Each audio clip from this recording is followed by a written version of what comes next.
And three nuclear envoys from South Korea, the U.S., and Japan met in Washington on Tuesday.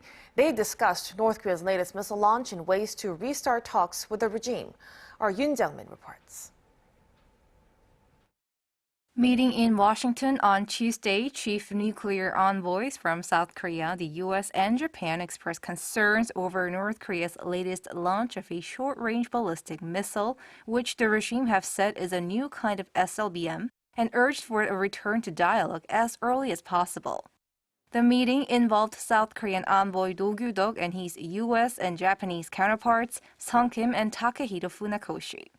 Speaking to reporters, Noh said the three discussed the North missile launch on Tuesday, adding it's critical to manage Korean peninsula affairs in a stable manner.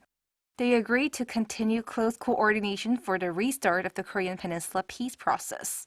In a readout, the U.S. State Department said Kim emphasized the U.S. condemnation of the missile launch, calling it a violation of multiple UN Security Council resolutions.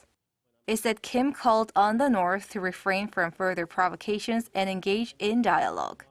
At the same time, Kim expressed support for humanitarian aid for people in North Korea and affirmed the U.S. commitment to resolving the Japanese abductee issue. Senior officials reportedly expressed concerns that North Korea's series of missile launches might make efforts to engage with the regime more difficult. But they added dialogue and diplomacy are still valid in resolving the issue.